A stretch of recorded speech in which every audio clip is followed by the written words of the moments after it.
Bonjour à toutes et à tous, j'espère que vous allez bien. Tout d'abord, je voulais m'excuser entre guillemets pour cette petite absence de 2 mois où j'ai un peu déserté les réseaux sociaux, même Instagram. Voilà, donc j'étais très occupée et en manque de motivation et d'inspiration pour produire du contenu en ligne. Voilà, mais j'ai envie de revenir notamment sur YouTube, donc j'ai quelques vidéos qui devraient sortir dans les prochaines semaines. Donc aujourd'hui, je vous filme une vidéo que je voulais sortir à la base pour le mois de février, mais comme j'ai été occupée, cette vidéo a un mois de retard, c'est pas très grave, puisque c'est une vidéo qui va parler d'amour et que j'aurais bien aimé la sortir pour le mois de février qui est traditionnellement le mois de l'amour romantique, même si bon c'est pas très grave si ça sort maintenant. Voilà. Dans cette vidéo, je voudrais parler de textes qui parlent d'amour et qui m'ont particulièrement touchée ou qui m'ont particulièrement plu. J'ai pas l'intention de vous offrir un panorama complet de l'amour en littérature, évidemment, parce que sinon il me faudrait une vingtaine de vidéos sûrement qui durent 4 heures chacune. Donc c'est évidemment pas possible. Donc il ne s'agit pas du tout de ça, il ne s'agit pas d'être exhaustif, il s'agit de vous parler donc de textes qui parlent d'amour, amour romantique, qui m'ont plu et qui parlent d'amour tous de manière différente, on va dire. Certains vont parler d'amour joyeux, d'autres d'amour plus triste, d'autres ne vont pas parler d'amour à proprement parler, mais d'une forme de relation qu'on qualifierait de toxique, même d'illégal dans certains cas. Mais la littérature arrive à y donner une certaine beauté, une certaine sensibilité. Donc ce sont des textes qui sont pour la plupart assez connus. Je ne sais pas si vous allez découvrir des textes, voilà, des petits bijoux dissimulés dont on n'aurait jamais entendu parler. Mais c'est une vidéo que j'aimerais dédier à la façon dont la littérature parle d'amour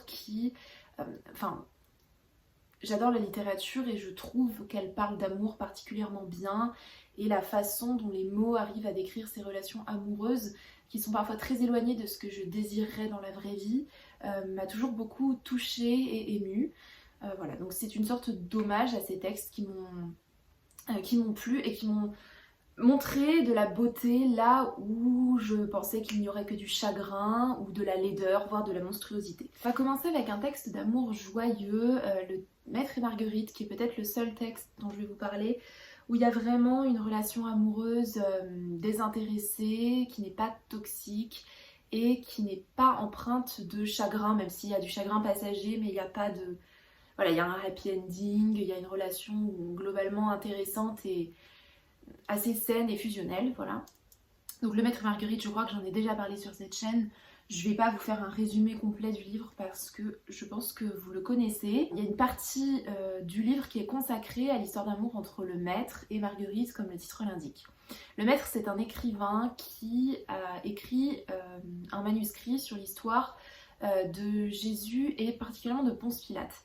Un manuscrit qui n'a pas été accepté à l'édition et que le Maître décide de brûler. Il brûle ce texte, il va disparaître et Marguerite va passer un pacte avec le diable, qui est aussi un personnage à part entière du récit, pour sauver l'âme du Maître qui est voué à la damnation et qui est sur le point de se suicider parce que son texte n'est pas accepté. Ce que j'aime dans cette histoire, c'est la dévotion totale de Marguerite pour le Maître. C'est un amour inconditionnel, total, qui n'a pas de limite et qui est entièrement dans le sacrifice, mais c'est pas un sacrifice au détriment de sa propre personnalité, ce qui peut être le cas dans certaines œuvres littéraires assez datées et assez misogynes où la femme va être un outil sacrificiel qui ne va vivre qu'à travers la gloire de celui qu'elle aime. Ici, il y a un sacrifice de la part de Marguerite, il y a une dévotion de sa personne pour l'homme qu'elle aime, mais il y a aussi une force de caractère qui l'a fait se démarquer, je trouve, d'autres figures sacrificielles de femmes. Je trouve qu'il y a une beauté dans le fait d'être prête à aimer jusqu'au bout et à sacrifier des intérêts personnels pour la personne qu'on aime. Je dirais pas que c'est l'amour idéal, le Maître et Marguerite, mais je trouve qu'il y a une entièreté des deux personnages une entièreté de Marguerite et une entièreté du maître, qui fait que tous les deux, ce couple fonctionne d'une certaine façon. Et qu'il fonctionne parce qu'il y a une force de caractère, il y a une force de caractère sans condition des deux personnages. Et la force de caractère de Marguerite, elle se montre dans son amour pour le maître. C'est pas le centre de l'histoire, c'est pas forcément le centre de l'histoire, même si un peu quand même. Mais pour moi, c'est un des aspects marquants du Maître et Marguerite.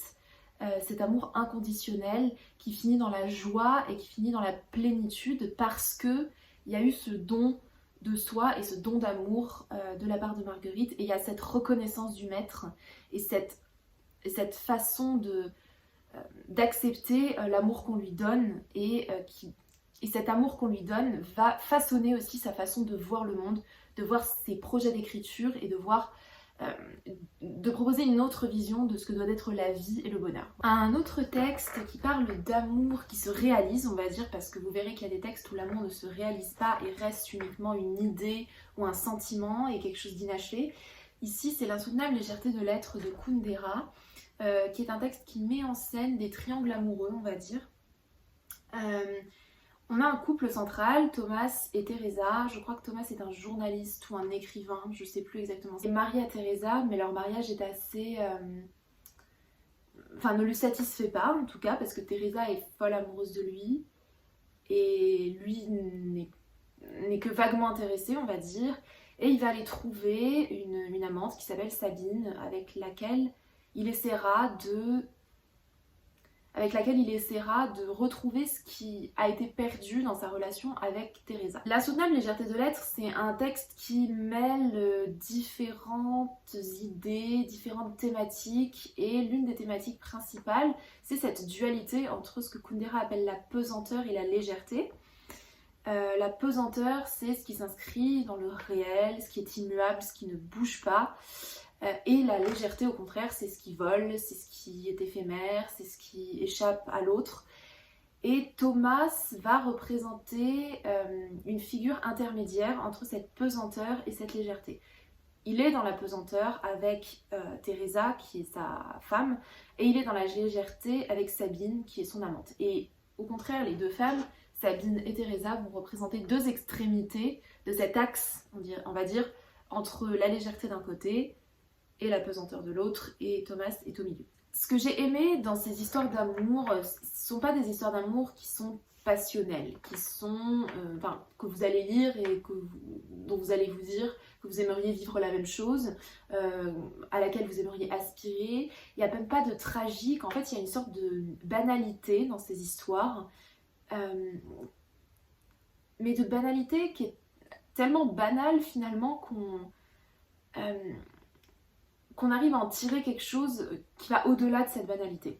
C'est un livre qui est assez pessimiste sur l'amour, non pas parce que je pense pas que Kundera était forcément un pessimiste de l'amour, et je sais pas si ce texte a été écrit en ayant en tête une idée pessimiste de l'amour, mais moi j'y ai vu un certain pessimisme parce que on voit tous les bords de la relation amoureuse. On a le mariage qui est concret, qui est ancré, qui est rangé et qui n'est pas satisfaisant. On a l'infidélité, la collection d'amants qui n'est pas satisfaisante non plus. Et on a le juste milieu qui n'est pas satisfaisant non plus. C'est un livre qui traite des différentes formes d'amour d'un point de vue philosophique et qui arrive à nous montrer à travers quelques personnages une multitude de formes que l'amour peut prendre. Et c'est ça que j'ai beaucoup aimé dans ce texte, c'est que l'amour, même chez une personne, peut prendre des formes tellement variées qu'il devient difficile à saisir. Et c'est vraiment, pour moi c'est un livre auquel je pense toujours quand je pense aux histoires d'amour que j'aime dans la littérature. Non pas parce que effectivement j'y ai un attachement particulier, mais parce que je le trouve très pointilleux et très juste sur la façon dont un sentiment amoureux peut prendre différentes formes, et selon les personnes auxquelles il s'applique, peut signifier bonheur ou malheur. On va doucement se diriger vers des histoires qui sont plus tragiques dans leur dénouement, on va dire, même si ici on n'est pas vraiment dans un dénouement tragique ou dans une histoire triste, mais dans une histoire qui est quand même empreinte de mélancolie et aussi d'interdit. Vous allez voir, il y a plusieurs textes ici qui parle d'amour, mais qui parle aussi d'amour prohibé pour différentes raisons. Ici, donc, c'est L'amant de Marguerite Duras, qui était l'un de mes coups de cœur de l'année 2021, je crois. Oui, 2021. L'amant de Marguerite Duras est d'inspiration autobiographique, comme pas mal de textes de Duras, notamment ceux qui se passent en Indochine, puisque, comme vous le savez peut-être, Duras a vécu toute son enfance en Indochine française. Ici, la jeune Marguerite, qui n'est pas nommée comme telle, mais on se rend bien compte qu'il s'agit d'elle, tombe amoureuse d'un homme qu'elle appelle le Chinois, et qui est un homme qui est beaucoup plus âgé qu'elle. Dans l'histoire, Marguerite a à peu près 16 ans, je crois, et cet homme doit avoir au moins une trentaine d'années, si ce n'est plus. Donc amour interdit pour différentes raisons, déjà parce que Marguerite est mineure, et ensuite parce que sa mère refuse tout contact entre sa fille et cet homme. Et troisième niveau d'interdit, Marguerite est une femme française et cet homme est chinois. Donc en fait, c'est un amour qui ne peut pas advenir. Ce qui est beau dans ce texte, c'est que sans qu'il se passe forcément grand-chose, on arrive à sentir toute la passion qui unit Marguerite et cet homme, sans qu'il y ait entre eux beaucoup d'échanges, sans qu'il y ait entre eux quelque chose qui se soit passé et qui était susceptible de déclencher ce sentiment amoureux. C'est comme s'ils s'étaient juste croisés et finalement qu'ils étaient quand même tombés amoureux. L'intérêt de cette histoire d'amour, je trouve, c'est qu'elle est puissante, mais j'ai rarement lu une histoire où il y a une telle puissance de l'amour et un amour qui, des deux côtés, ne va s'éteindre que dans la mort finalement. Il y avait quelque chose d'hyper puissant dans cette histoire et qui donnait envie d'aimer, mais d'aimer de cette façon-là, c'est d'aimer de manière inconditionnelle et d'aimer sans limite, sans réserve, pour toujours, et en étant heureux d'aimer, en sachant que cet amour ne sera jamais concret. Je sais pas si c'est clair. Mais je trouve que c'était une ode à la passion amoureuse, au sentiment amoureux, et au fait de vivre ce sentiment de façon tellement pleine. Voilà, il y avait... Je sais pas, quand j'ai lu ce livre, je me sentais très vivante et j'avais envie de ressentir ce genre de sentiment. J'avais envie de ressentir cette passion très forte, j'avais envie d'aimer à ce point-là, même si ça voulait dire peut-être aimer en vain. Voilà. Autre texte d'un amour inconditionnel mais encore plus triste, c'est Lettre d'une inconnue de Zweig, que je n'ai pas sur moi parce que je l'ai prêté. Lettre d'une inconnue, c'est une sorte de... c'est un petit roman ou une longue nouvelle comme vous voudrez, dans laquelle on suit un écrivain qui reçoit une lettre d'une femme qu'il ne connaît pas, d'où le titre. Et cette femme va lui expliquer qu'elle est amoureuse de lui depuis toujours, depuis qu'elle l'a croisé un jour. Et elle va lui dire que toute sa vie, elle n'a fait que penser à lui, elle n'a pas réussi à retrouver l'amour parce qu'elle était complètement obsédée par cet homme. C'est une femme qui est très jolie et qui, pendant toute sa vie, pour survivre, va un peu quand même utiliser des hommes assez riches pour qu'ils lui prêtent de l'argent, pour qu'ils l'aident, qu'ils l'entretiennent d'une certaine façon. Mais elle va toujours refuser leur demande en mariage parce que elle pensera toujours à cet homme. Donc elle va refuser un bonheur et une vie confortable parce qu'elle pensera à cet homme qu'elle n'a aperçu que quelques fois, même qu'une seule fois je crois. Et finalement, les deux vont se retrouver. Je ne veux pas trop vous en dire parce que l'intérêt de la nouvelle réside dans cette deuxième rencontre entre eux.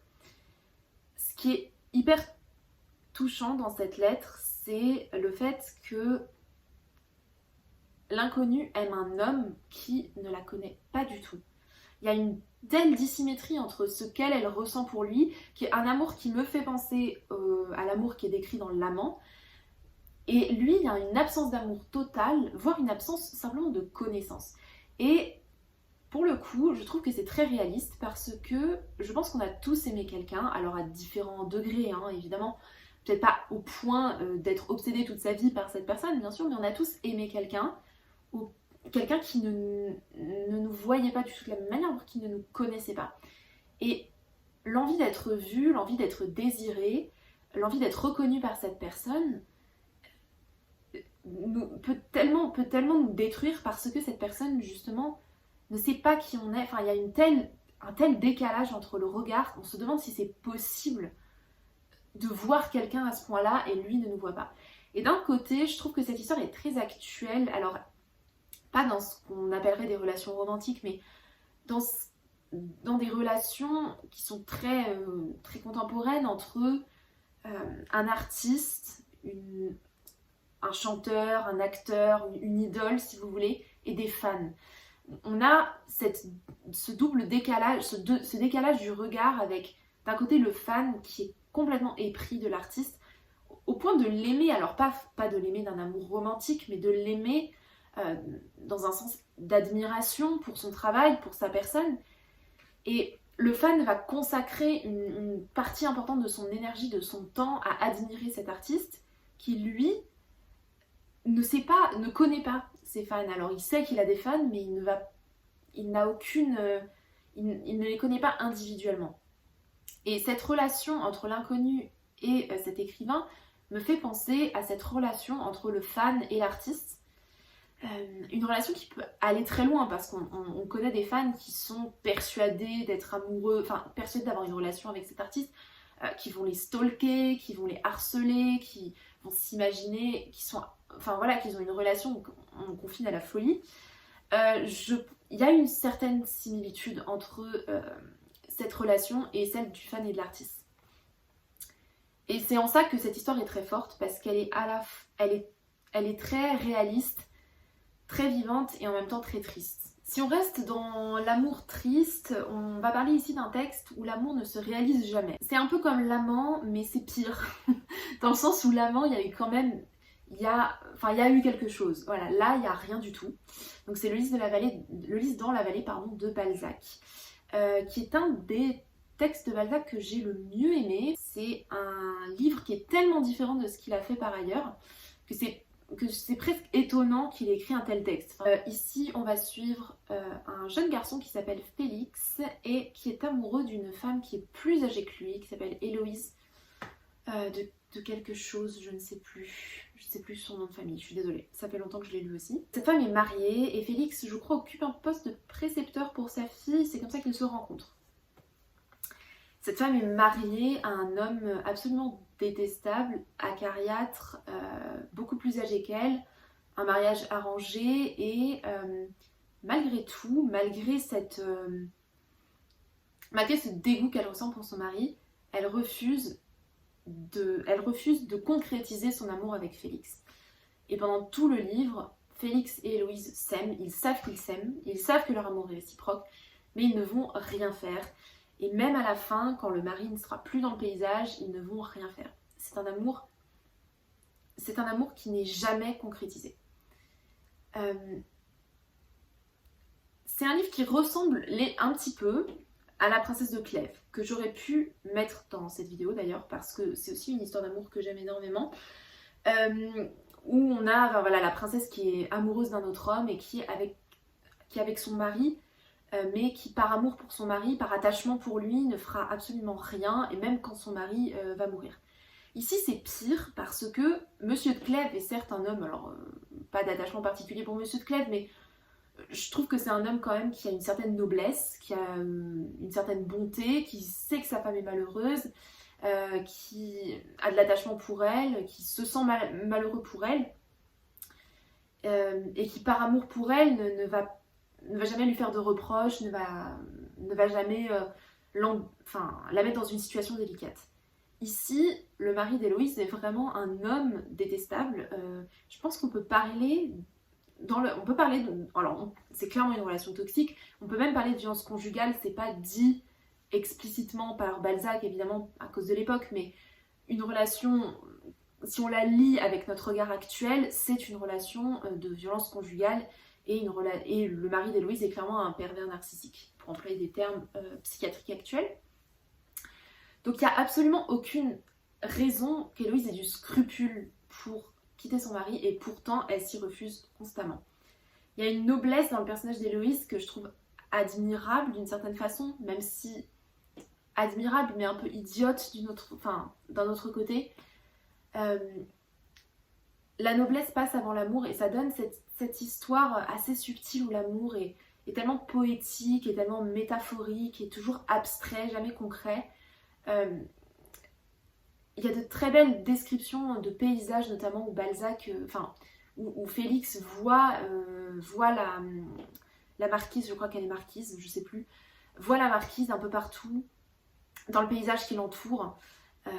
L'amour est partout et en même temps il est nulle part.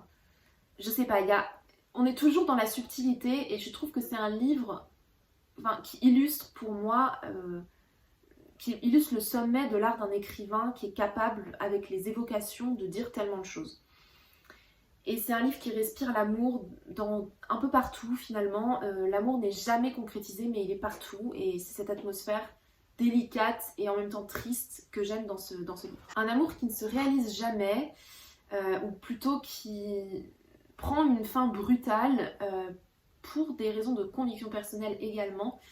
C'est ce qui se passe dans Au-delà des illusions de Dong Tu-Hong. Je t'ai parlé de Dong Tu-Hong avec Terre des oublis, mais le premier livre que j'ai lu d'elle, c'est Au-delà des illusions, il y a plusieurs années maintenant. Donc ici on va suivre Fong Lin, qui est une femme mariée à un journaliste qui va devenir un sorte de sous-fifre du parti pour lequel il va renoncer à ses idéaux politiques et va laisser la politique corrompre son travail de journaliste qui est censé être un travail engagé, courageux. Et à partir du moment où son mari, je crois que c'est son mari, ou alors son amant, enfin peu importe, à partir du moment où son mari ou amant va refuser de se plonger dans l'engagement et va au contraire se soumettre aux dictats de la dictature et de la politique, Fong Lin va refuser d'avoir tout type de relation avec lui. Et ça va durer pendant tout le livre, où Fong Lin va devenir une femme d'une exigence radicale en ce qui concerne ses relations amoureuses. Elle refuse la lâcheté. En fait, c'est un texte où les hommes sont très lâches et elle est d'une noblesse par rapport à eux qui donne un contraste assez étonnant. Elle refuse de renoncer à ses idéaux pour l'amour. Ce que je trouve très admirable parce que ça pose beaucoup de questions. Est-ce qu'on peut être en relation avec quelqu'un qui a des valeurs complètement opposées aux nôtres? Est-ce que être en relation avec quelqu'un qui a l'opposé de nos valeurs, est-ce que c'est pas se trahir soi-même? Est-ce que l'amour peut vraiment être plus fort que tout?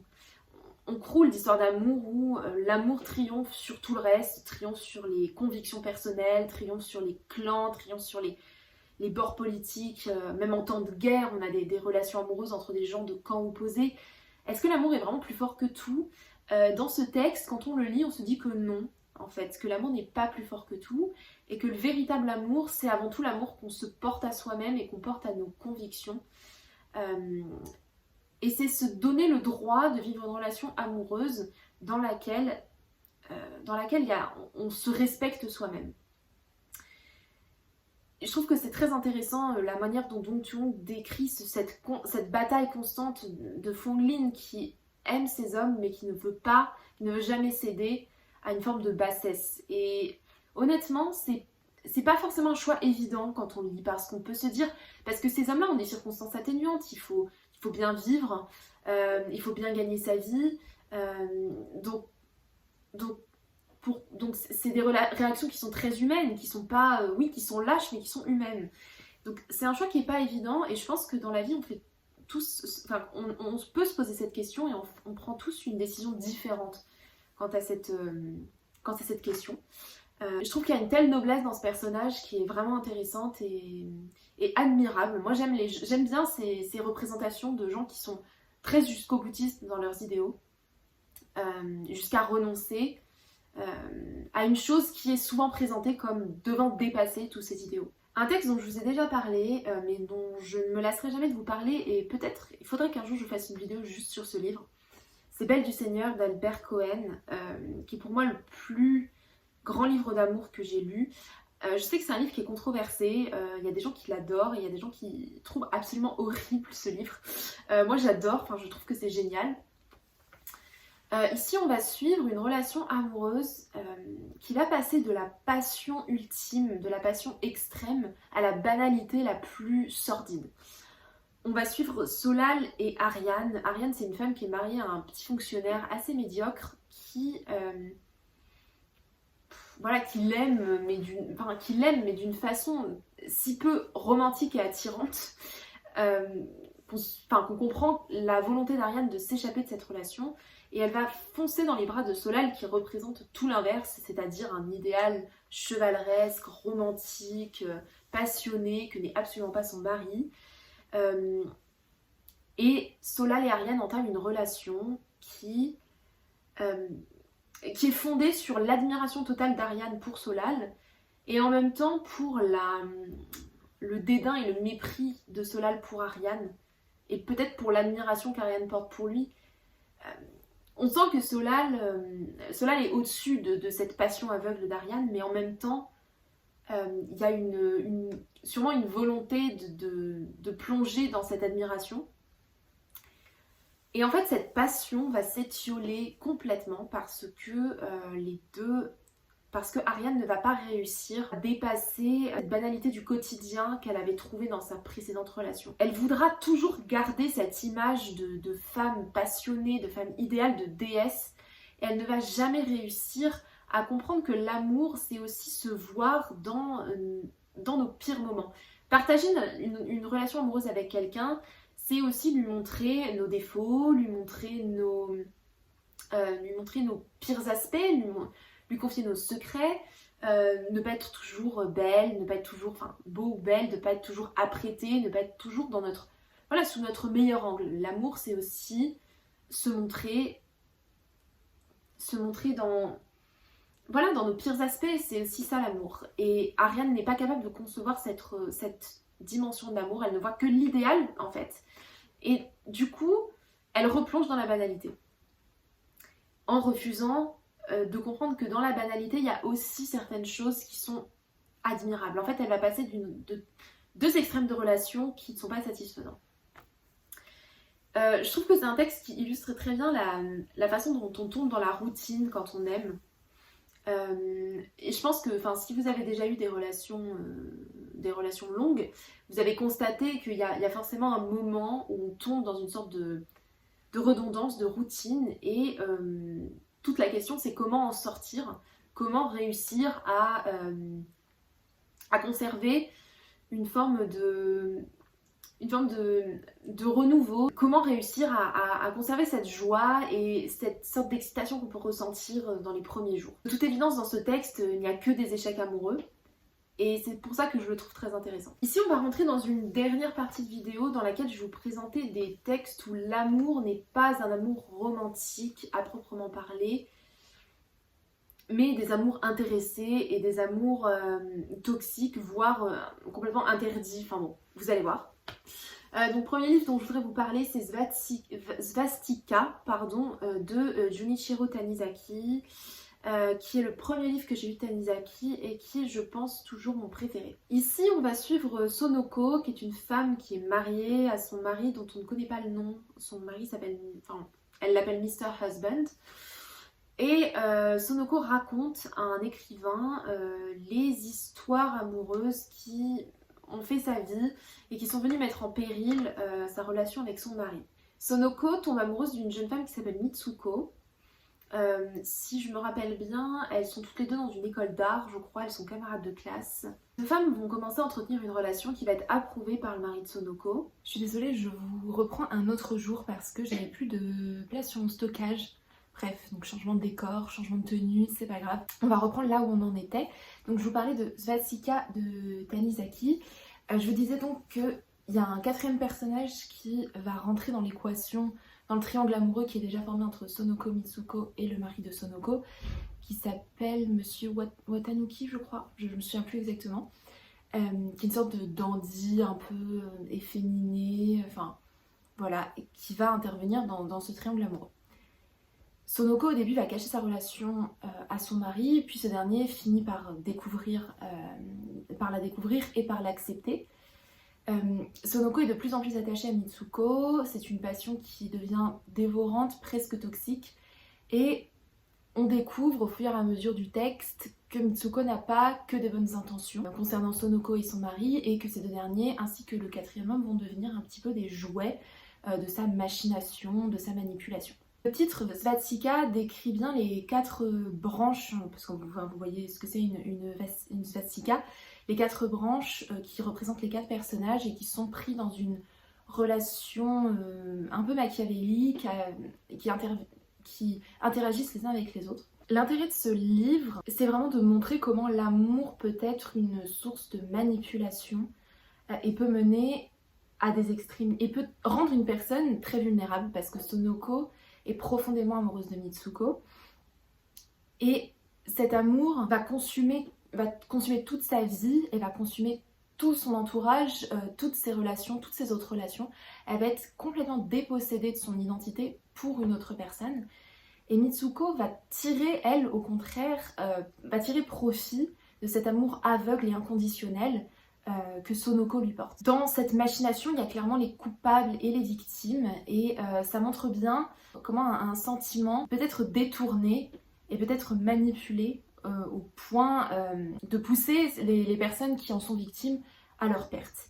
Donc c'est pas du tout un livre d'amour romantique, bien évidemment, de bel amour, de représentation, d'une représentation positive de l'amour, mais d'une représentation de l'amour manipulé, de l'amour détourné, affecté par la manipulation. On voit aussi à quel point il est facile de feindre le sentiment amoureux pour emprisonner une personne dans ses filets, et comment il est vite facile de se laisser complètement consumé par une passion dans laquelle il ne semble pas y avoir de porte de sortie. Donc c'est un livre qui correspond un peu à l'adage de l'amour rend aveugle. C'est pas du tout un livre qui va vous donner envie de tomber amoureux, mais en tout cas ça montre une facette plus sombre de l'amour et de la façon dont l'amour peut être manipulé. Je vais terminer avec 2 ouvrages, donc L'Hôtel New Hampshire de John Irving et Ada ou l'Ardeur de Vladimir Nabokov, qui sont 2 textes qui ont un point commun et qui parlent d'inceste. Donc l'inceste, évidemment, dans notre société, ce n'est pas de l'amour, c'est de la violence, de la manipulation psychologique et sexuelle d'un individu plus jeune par un membre de sa famille, donc par quelqu'un en qui il a généralement confiance. Donc ce n'est absolument pas de l'amour, voilà, je tenais juste à le repréciser. Ici, dans ces livres-là, l'inceste va être représenté d'une manière qui est pas du tout réaliste, on va dire. Ce sont des cas d'inceste qu'on va pas rencontrer très souvent dans notre société, et ce sont des cas d'inceste où il n'y a pas justement ce rapport de domination qu'il peut y avoir entre un enfant et un membre plus âgé de sa famille, comme c'est le cas généralement dans les cas d'inceste. Donc ici, ce sont des cas d'inceste entre frères et sœurs.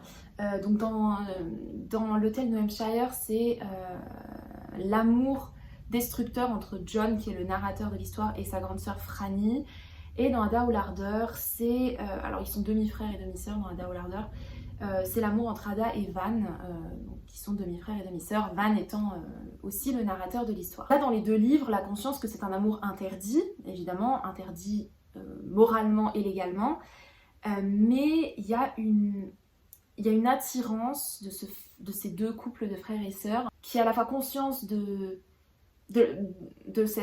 fait que cette attirance est problématique, et en même temps le désir qu'ils éprouvent l'un pour l'autre est tellement fort qu'ils vont à tout prix essayer de l'évacuer. C'est notamment très flagrant dans l'Hôtel New Hampshire où Franny et John vont avoir une relation amoureuse et une relation sexuelle très violente, dans laquelle ils vont se faire beaucoup de mal, et après ça ils vont avoir l'impression d'avoir expié leur amour toxique, et qu'après, en fait, il fallait qu'ils s'aiment, mais en se faisant du mal, pour prendre conscience que ce qu'ils faisaient était mauvais. Dans Ada ou l'Ardeur, Ada et Van ne vont jamais vraiment réussir à se retrouver. C'est un texte assez long dans lequel ils vont voyager, ils vont se détacher, ils vont se marier, mais toutes leurs relations vont être affectées par le souvenir qu'ils ont l'un de l'autre, ce qui les empêche de vivre une vie normale. Je pense que dans ces textes, ce qui est important, c'est pas tant le fait de l'inceste qui est évidemment présent. Je pense que le message, c'est pas forcément de représenter un amour entre un frère et une sœur, mais de représenter un type d'amour toxique qui ne peut pas bien se terminer et qui finit par par vous empêcher d'avoir une vie normale en fait. Je pense que c'est ça que les deux auteurs ont essayé de montrer, en tout cas c'est comme ça que je l'interprète. Je pense que le fait qu'ils soient frères et sœurs, c'est plus un symbole qu'une... C'est pas des livres, si vous voulez, c'est pas des livres qui dénoncent l'inceste ou qui veulent se faire des plaidoyers moraux ou légaux sur l'inceste. C'est vraiment, pour moi, c'est plus des symboles d'un amour toxique, d'un amour destructeur qui vous empêche de vivre votre vie amoureuse normalement. Et ça prend la forme de l'inceste parce que c'est un symbole fort évidemment d'amour, c'est l'amour interdit par excellence, l'inceste. Donc pour moi c'est plus des symboles qu'une réelle démonstration réaliste, littérale de ce qu'est l'inceste. Je trouve qu'il y a dans la violence de cet amour une idée que c'est un amour qui ne peut être que brutal et qui ne peut se terminer et qui ne peut s'accomplir que dans la destruction de l'un ou de l'autre. La façon dont c'est raconté à la fois par John Irving et par Nabokov, il y a une sorte de beauté, parce qu'évidemment dans leur écriture est très belle, donc il y a une sorte de beauté dans cet amour horrible, et le contraste entre la beauté de l'écriture et l'horreur de l'amour en question nous montre ce que je vous parlais au début, c'est-à-dire cette capacité de la littérature à embellir des choses qu'on trouverait très laides dans la réalité.